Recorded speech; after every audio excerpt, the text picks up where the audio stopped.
નમસ્કાર મિત્રો, આપનું હાર્દિક સ્વાગત છે. હું ફળદુ સર. આજે આપણે ધોરણ 12 નું ચેપ્ટર નંબર 3 વિદ્યુત પ્રવાહ વિશે શીખીશું. તો મિત્રો, આપણે ચેપ્ટર 1 અને 2 જોયા હતા. તેમાં વિદ્યુતભાર જે છે, વિદ્યુતભાર કેવો હતો તો કે સ્થિર હતો. અને જો વિદ્યુતભાર જો સ્થિર હોય, વિદ્યુતભાર કેવો હતો તો કે સ્થિર હતો. અને સ્થિર હોય તો આપણે એને કહેવાય સ્થિત વિદ્યુત શાસ્ત્ર.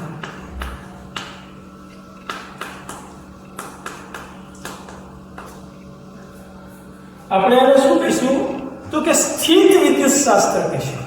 હવે આજે જે આ ચેપ્ટર 3 માં જે આપણે વાત કરવાના છીએ એ ગતિમાન વિદ્યુતભારની વાત કરવાના છે. અને ગતિમાન વિદ્યુત શાસ્ત્રને વિદ્યુત પ્રવાહ શાસ્ત્ર કહેવામાં આવે છે.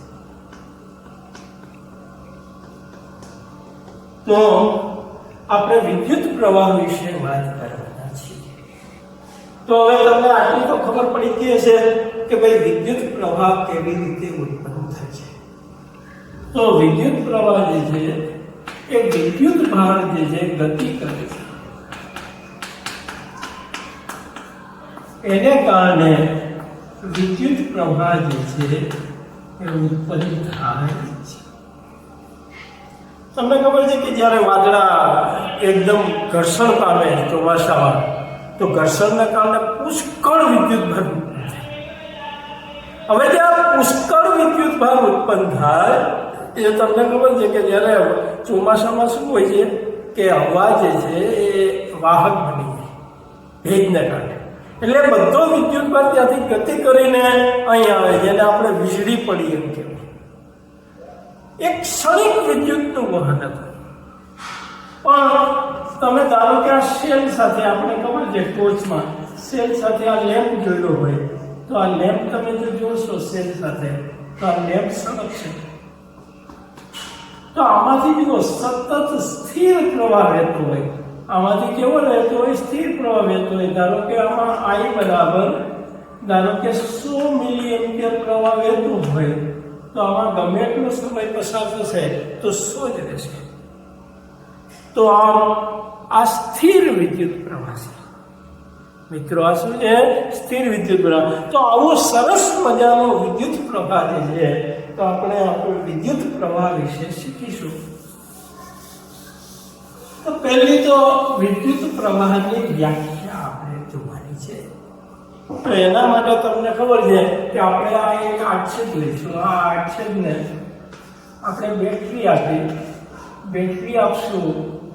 તો તમને ખબર છે કે આ બેટરીમાંથી આ જે બેટરી કનેક્ટ કરી એટલે એમાંથી જુઓ I જેટલો પ્રવાહ ગતિ કરે, એટલે કે ઇલેક્ટ્રોન્સ આ બાજુ આવશે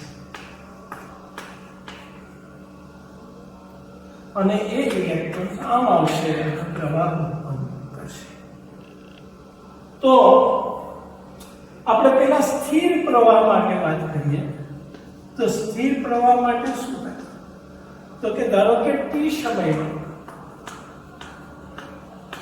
q વિદ્યુતભાર પસાર થતો હોય, t સમયમાં q વિદ્યુતભાર જો પસાર થતો હોય, તો તમને ખબર છે કે સરેરાશ આપણે પ્રવાહ I બરાબર q/t. હવે એવું જરૂરી નથી કે દરેક વખતે સમાન દરથી પ્રવાહ વહેતો હોય. આપણે અહીં એક આડછેદ લઈએ. હવે આ આડછેદમાંથી જે છે આ જુઓ t સમયે q વિદ્યુતભાર પસાર થાય, અને આ જ આડછેદમાંથી t પ્લસ ડેલ્ટા t સમયે અહીં q પ્લસ ડેલ્ટા q વિદ્યુતભાર પસાર થાય. એટલે જો આપણે લખીએ કે t સમયે ધારો કે q વિદ્યુતભાર પસાર થાય અને t પ્લસ ડેલ્ટા t સમયે ધારો કે q વત્તા ડેલ્ટા q પસાર થાય, તો તમને ખબર છે કે આપણે સરેરાશ પ્રવાહ શોધવાનો છે. તો અહીં ડેલ્ટા ટી સમયમાં પસાર થતો વિદ્યુતભાર એ કેટલો થાય? તો ડેલ્ટા ટી સમયમાં પસાર થતો વિદ્યુતભાર ડેલ્ટા ક્યુ થશે. તો આપણે વ્યાખ્યા પ્રમાણે કે સરેરાશ પ્રવાહ બરાબર શું થશે? તો કે સરેરાશ પ્રવાહ બરાબર ડેલ્ટા ક્યુ છેદમાં ડેલ્ટા ટી. હવે એનો એકમ લઈએ તો કુલંબ પ્રતિ સેકન્ડ થશે. અને તમને ખબર છે કે કુલંબ પ્રતિ સેકન્ડ એટલે એમ્પિયર નામના વૈજ્ઞાનિકની યાદમાં એને આપણે એમ્પિયર એકમ આપવામાં આવ્યો અને એનો સંકેત જે છે કેપિટલ E છે. હવે જુઓ મિત્રો કે ધારો કે પ્રવાહ જે છે એ સરખો નથી, તો આપણે હમણાં જોયું કે સરેરાશ I બરાબર થાય ડેલ્ટા ક્યુ છેદમાં ડેલ્ટા ટી. હવે તત્કાલીન પ્રવાહ લેવો હોય તો શું કરવું પડે? તો તમને ખબર છે સમયગાળો જો એકદમ શૂન્ય લેવલ લઈએ તો આપણને તત્કાલીન પ્રવાહ મળશે I, એટલે કે limit delta T tends to 0 લેવું પડે. જો લિમિટ આપણે ડેલ્ટા ટી ટેન્ડ્સ ટુ 0 લઈશું તો એને આપણે કહીશું તત્કાલીન પ્રવાહ અથવા પ્રવાહ. અને તમને ખબર છે જો લિમિટ લઈએ તો આને આપણે વિકલનની રીતે લખાય એટલે dq by dt. હવે વિદ્યુત પ્રવાહ જે છે એનો તમને ખબર છે નાના એકમ પણ છે. તો 1 મિલી એમ્પિયર એટલે 10⁻³ એમ્પિયર થાય અને 1 માઇક્રો એમ્પિયર બરાબર 10⁻6 એમ્પિયર. તો આપણે વિદ્યુત પ્રવાહ માટે જે નાના અને મોટા એકમ જે છે એની ચર્ચા કરી. હવે આપણે સ્થિર આપણે વિદ્યુત ક્ષેત્ર આપીએ નહીં તો ધાતુ આપણને એમ થાય કે આ ધાતુ છે, ધારો કે ધાતુનો પદાર્થ છે, તો આમાંથી કેમ પ્રવાહ વહેતો નથી? ધાતુના પદાર્થને આપણે વાહક સાથે જોડી દઈએ તો આમાંથી પ્રવાહ વહેવો જોઈએ, પણ આમાંથી પ્રવાહ વહેતો નથી. તો આમ કેમ થાય? તો તમને ખબર છે કે ધાતુ આપણે શાની બનેલી હોય મિત્રો? તો આયનની બનેલી હોય. લેટિસ બિંદુએ દરેક આયન ગોઠવાયેલા હોય, બરાબર છે. હવે આ લેટિસ બિંદુએ દરેક આયન ગોઠવાયેલા, હવે એની વચ્ચે જે છે એ ઇલેક્ટ્રોન આવી રીતે અસ્તવ્યસ્ત અહીંયા અથડાય એટલે પાછો આમ જશે, પાછો આમ અથડાશે એટલે આમ જશે, પાછો અથડાશે આમ જશે, આમ અસ્તવ્યસ્ત ગતિ કરતો હોય છે. આપણે બીજા ઇલેક્ટ્રોનની વાત કરીએ તો બીજો ઇલેક્ટ્રોન આમ આવશે, આમ અથડાશે, પાછો આમ જશે, પાછો આમ જશે. તો કોઈની દિશા આમ હશે, તમને ખબર છે એક ઇલેક્ટ્રોન નીચે ગતિ કરતો હશે, એક આ બાજુ ગતિ કરતો હશે, એક ઉપર કરતો હશે, એક આમ કરતો હશે. પણ બધાનો તમને ખબર છે કે સરેરાશ વેગ જુઓ, બધાની દિશા જુદી, અસ્તવ્યસ્ત. આ કોને કારણે કરે? તો કે ઉષ્મા ઉર્જાને કારણે કરે. ઉષ્મા ઉર્જાને કારણે આને 3/4 કેવીટી જેટલી ઉર્જા મળે. ના ઉર્જાને કારણે આ જે છે બધા અસ્તવ્યસ્ત ગતિ કરતા હોય છે. તો આ બધા અસ્તવ્યસ્ત ગતિ કરશે, પણ જુઓ આ બધાની દિશા વિરુદ્ધ હોય એટલે ટોટલ કુલ વેગ શૂન્ય થાય. બીજું કે આ ધાતુની સપાટીમાંથી બહાર નીકળી શકે. એને જો ધાતુની સપાટીમાંથી બહાર નીકળવું હોય તો અમુક લઘુત્તમ ઉર્જા જોઈએ, જેને ધાતુનું વર્ક ફંક્શન કહેવાય, અને એટલી ઉર્જા એની પાસે હોતી નથી ને એટલે એ ધાતુની સપાટીમાંથી બહાર નીકળી શકશે નહીં. તો હવે આપણે અહીં જોઈએ કે ભાઈ જો આપણે બેટરી અહીં જોડી દો, તમે V વોલ્ટ, જો આપણે બેટરી જોડી દેશું તો શું થાય? તમને ખબર છે કે જો V વોલ્ટ વાળી બેટરી જોડી દેશું તો તો આ વિદ્યુત ક્ષેત્ર ધનથી ઋણ આ બાજુ રચાયું. તો જુઓ, આ વિદ્યુત ક્ષેત્રથી વિરુદ્ધ દિશામાં ઇલેક્ટ્રોન પણ બળ લાગશે. પહેલા તો આપણે છે ને આ બાહ્ય વિદ્યુત ક્ષેત્ર લઈએ, બેટરી કનેક્ટ કરતા નથી, એના બદલે બહારથી એક વિદ્યુત ક્ષેત્ર દૂરથી આપીએ. તો દૂરથી જો વિદ્યુત ક્ષેત્ર આપશો, આપણે પહેલા આ કનેક્શન આપતા નથી, તો શું થાય? ખાલી બાહ્ય વિદ્યુત ક્ષેત્ર આપીએ કોઈ દ્વારા, તો અહીં શું થશે? તો તમને ખબર છે કે વિદ્યુત ક્ષેત્રથી વિરુદ્ધ અહીંથી બધા ઇલેક્ટ્રોન ગતિ કરતા કરતા બધા ઇલેક્ટ્રોન અહીં જમા થશે. એવી રીતે અહીં ધન વિદ્યુત ભાર એટલો ઉત્પન્ન થશે. જેટલા ઇલેક્ટ્રોન ગયા એટલો ધન વિદ્યુત ભાર અહીં ઉત્પન્ન થાય છે. એને કારણે જુઓ, એક અંદરની બાજુ વિદ્યુત ક્ષેત્ર રચાયું ને અંદરની બાજુ રચાયું, આને આપણે ઈ એક્સટર્નલ કહીશું. તો પેલું ઈ જે છે એ ઇન્ટરનલ થશે. અને જ્યારે આ બે શૂન્ય આ બંને બરાબર થશે ત્યારે નેટ વિદ્યુત ક્ષેત્ર શૂન્ય થશે. પછી એક પણ ઇલેક્ટ્રોન અહીંથી અહીં ગતિ કરશે. એટલે પછી જે છે ત્યાં સુધી પ્રવાહ વહેશે, પછી પ્રવાહ કેવો થઈ ગયો? શૂન્ય. પણ આને જો આપણે બાહ્ય બેટરી સાથે જો જોડી દઈએ તો આને આપણે બાહ્ય બેટરી સાથે જોડી દઈએ તો હવે શું થશે? જુઓ, તો હવે જે છે એ તમને ખબર છે કે આ ઇલેક્ટ્રોન અહીં આવશે, તો અહીં જો આને ધન વિદ્યુત નથી, આમ ગતિ કરતા કરતા ઇલેક્ટ્રોન અહીં આવશે તો અહીં શું છે? ધન વિદ્યુત ભાર છે. એટલે ઇલેક્ટ્રોન પર આકર્ષણ બળ લાગે, ઇલેક્ટ્રોન પર આકર્ષણ બળ લાગશે એટલે અહીં થશે.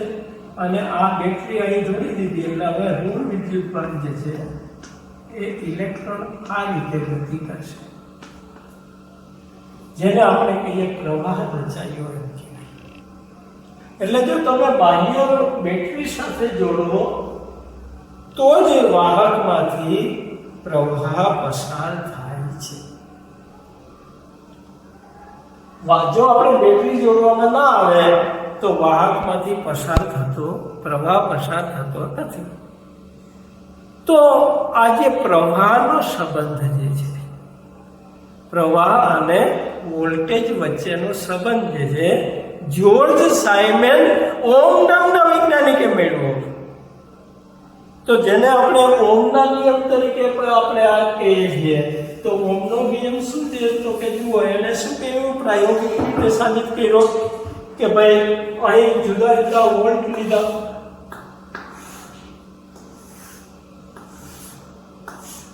ધારો કે આ વી આઈ.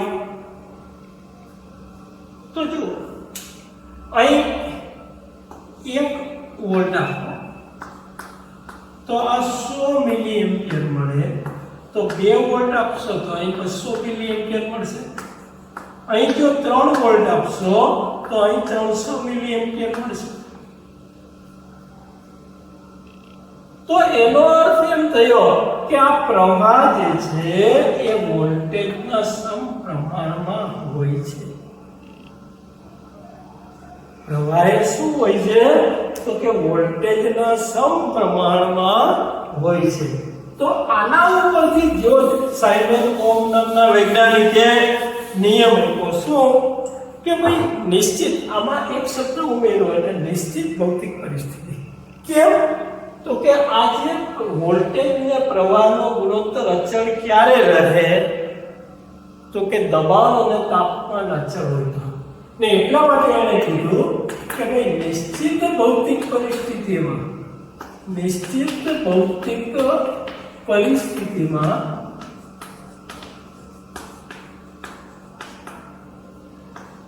આપણે શું કરવાનું છે? તો કે વાહકના બે છેડે વિદ્યુત સ્થિતિમાનનો તફાવત એટલે એને કહેવાય પોટેન્શિયલ ડિફરન્સ, એટલે પીડી આપતા વાહકમાંથી પસાર થતો પ્રવાહ, વાહકમાંથી પસાર થતો પ્રવાહ એ વાહકના બે છેડે વચ્ચેના વિદ્યુત સ્થિતિમાનના તફાવતના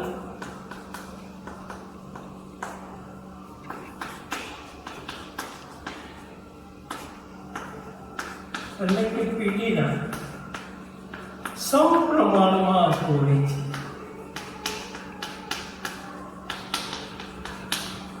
આ થઈ ગયો ઓહમનો નિયમ.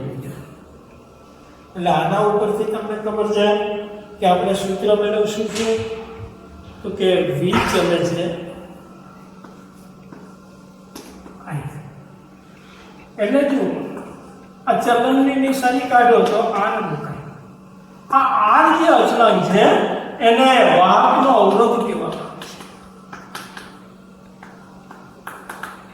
એનો એકમ જે છે એ SI એકમ ઓહમ છે. એનો SI એકમ શું છે? ઓહમ. આ કેપિટલ ઓમેગા એની સંજ્ઞા છે. હવે એ કોના પર આધાર રાખે છે? તો કે ધાતુની જાત ઉપર આધાર રાખે. પેલું એના પર આધાર રાખે છે તો કે ધાતુની જાત. જો એક જ સરખા બે વાહક લો તો તાંબાના વાહકની જે છે અવરોધ એ લોખંડના વાહક કરતા ઓછો છે. બીજું એના પરિમાણ ઉપર આધાર રાખે, એટલે કે લંબાઈ અને ક્ષેત્રફળ પર આધાર રાખે. અને ત્રીજું જે છે એ તાપમાન પર આધાર રાખે છે.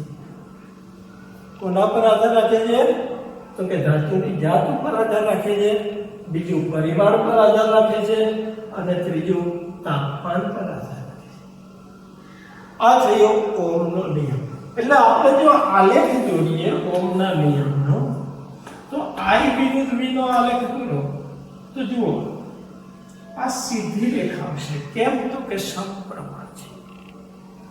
હવે મેં તમને કીધું હતું કે ભાઈ તાપમાન સાથે કેવી રીતે બદલે, તો આપણે જોઈએ તો આ T1 તાપમાન લઈએ, આ T2 લઈએ અને આ T3 લઈએ, તો આનો ઢાળ બરાબર તમને ખબર છે ને, ડેલ્ટા I છેદમાં ડેલ્ટા V થાય, એટલે 1/r થાય. તો જો આનો ઢાળ સૌથી મોટો,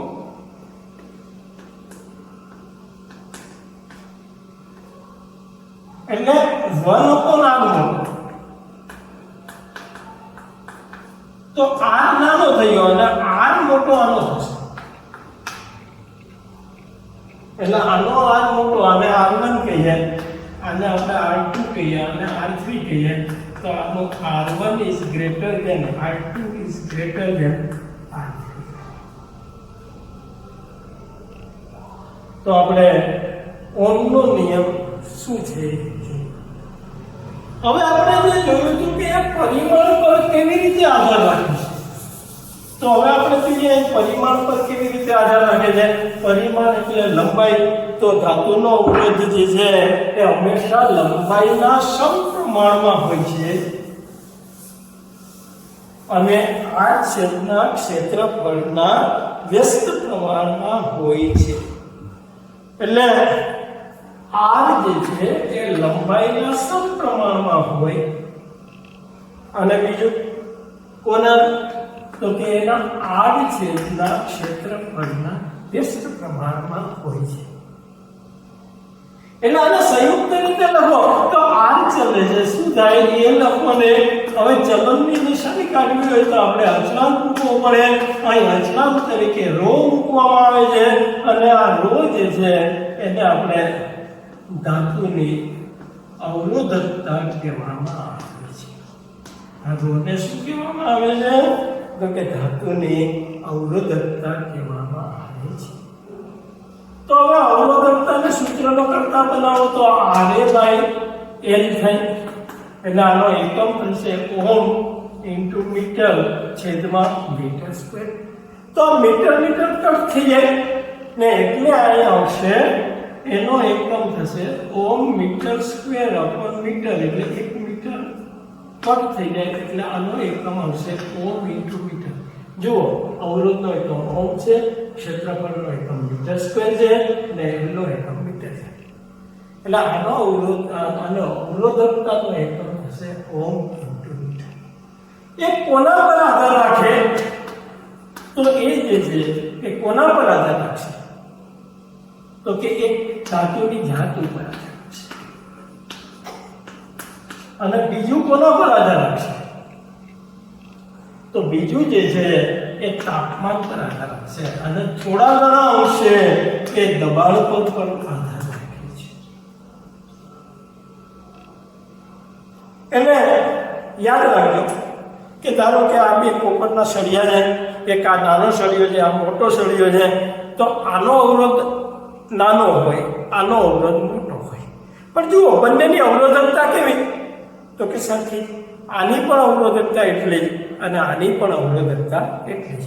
એટલે બંનેની અવરોધકતા તો હંમેશા સમાન જ હોય છે. હવે આપણે એના પછી જોઈએ તો ધાતુની અવરોધકતાને જોયું. હવે વાહકતા. તો વાહકતા રો આપણે હમણાં જ જોયું હતું કે પહેલા તો અવરોધકતા લઈએ. અવરોધકતા રો બરાબર શું થાય? તો કે R A બાય L. એટલે પહેલા એની વ્યાખ્યા કરી. તો એકમ લંબાઈના જુઓ, અહીં તમને ખબર છે ને, L બરાબર 1 કરી દેવાનું અને A બરાબર 1 કરી દેવાનું. તો તમને ખબર છે R બરાબર રો થાય, બરાબર છે? આ બે એક હોય તો R બરાબર શું થાય? તો એના ઉપરથી એકમ લંબાઈના અને એકમ આડછેદ ધરાવતા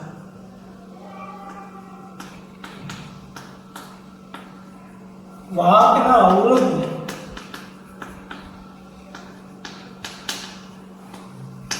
અવરોધકતા કહે છે.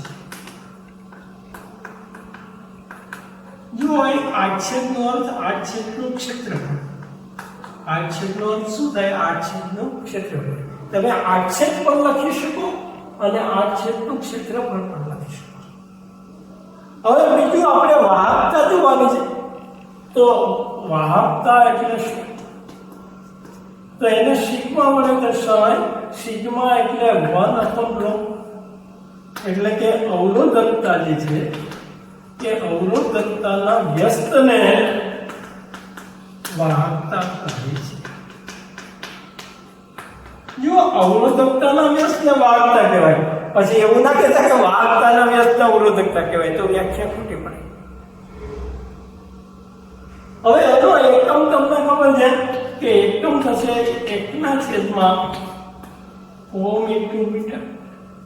હવે OHM છે તો એનું અહીં વ્યસ્ત કરી નાખ્યું એટલે MHO કરી નાખ્યું. એટલે 1/ઓહમ બરાબર મોહ થાય ને એનો સંકેત પણ જુઓ ઉલટો કરી દો. એટલે આનો એકમ થશે હવે તો કે મોહ ઇન્ટુ મીટર ઇન્વર્સ. આનો એકમ શું થશે? તો કે મોહ ઇન્ટુ મીટર ઇન્વર્સ. હવે જ્યોર્જ સાયમન ઓહમની યાદમાં આને S પણ કહેવામાં આવે. એટલે આનો બીજો એકમ છે જે બરાબર SM - 1 થાય. તો આ જ્યોર્જ સાયમન ઓહમમાં પ્રમાણે. તો હવે મિત્રો આપણે આ જોયું કે ભાઈ અવરોધ પરિમાણ પર આધાર રાખે. તો પરિમાણ પર કેવી રીતે આધાર રાખે? તો આપણે એક દાખલો ઉદાહરણ દ્વારા સમજીએ કે પરિમાણ પર કેવી રીતે આધાર રાખે છે. તો જુઓ, એક વાહક લો. હવે આ એક વાહક લીધો. હવે આ L લંબાઈનો વાહક છે.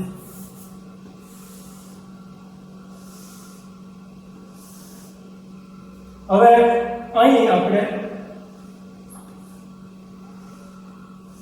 આની કુલ લંબાઈ કેટલી છે? તો કે L છે. આ વાહકની કુલ લંબાઈ કેટલી છે? L છે. હવે આપણે આના અડધા ટુકડા કરીએ આ રીતે. તો પહેલા તમને ખબર છે કે આનો અવરોધ આ ક્ષેત્રફળ ધારો કે એ છે ને લંબાઈ n છે, તો r બરાબર થાય ρ l/. હવે આના આપણે અડધા ટુકડા કરી દેવામાં આવે છે, આવી રીતે અડધો ટુકડો કરી દો તો આ લંબાઈ થશે l/2 અને આ લંબાઈ થશે l/2. આ રીતે બે ટુકડા કરી દો. જો આના આપણે બે ટુકડા કરી દઈએ, l/2 લંબાઈના આપણે બે ટુકડા કરી દીધા. તો હવે આ બે ટુકડા થશે. તો હવે જુઓ બંનેનો હવે અવરોધ અહીં એકનો અવરોધ આ 1 અને 2, તો r1 કેટલો થાય? તો તમને ખબર છે ρ થશે, પણ r1 બરાબર થશે l1 બરાબર શું થાય? l/2 છેદમાં a થાય ને. એટલે અહીં તમને ખબર છે કે આ 1/2 કોમન કાઢી લો તો અહીં થશે ρl/a, એટલે કે r/2 થશે. એટલે કે લંબાઈ અડધી કરો તો એનો અવરોધ અડધો થાય. લંબાઈ અડધી કરો તો અવરોધ શું થશે? અડધો થશે. હવે લંબાઈના બદલે ધારો કે ક્ષેત્રફળ અડધું કરીએ તો શું થાય? આપણે લંબાઈ એની જ રાખીએ છીએ, પણ એનું ક્ષેત્રફળ અડધું કરીએ છીએ. આપણે જુઓ લંબાઈ એની જ રાખીએ છીએ, પણ અહીં શું કરશું તો કે એનું ક્ષેત્રફળ અડધું કરશું. જુઓ તો આ ક્ષેત્રફળ અડધું કરશું, એટલે કે આ રીતે તમે કટ કરો છો. એને આપણે આ લઈ લઈએ તો જુઓ આ એક સપાટી થઈ, આ બીજી,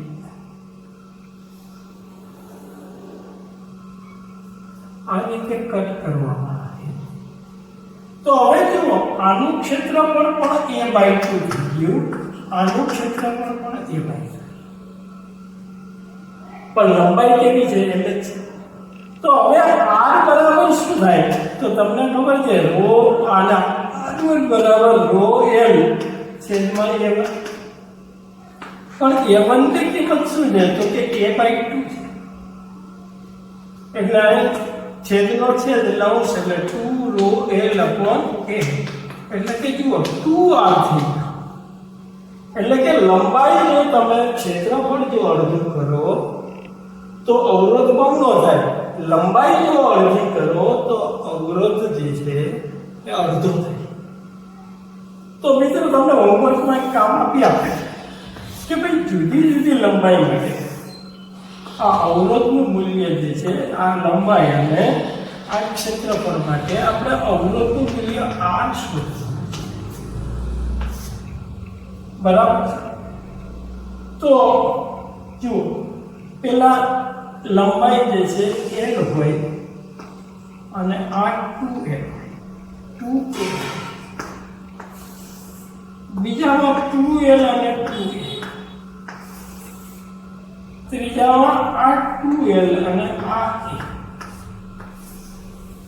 તો ત્રણ માટે અવરોધનું મૂલ્ય કેટલું થાય એ આપણે હોમવર્કમાં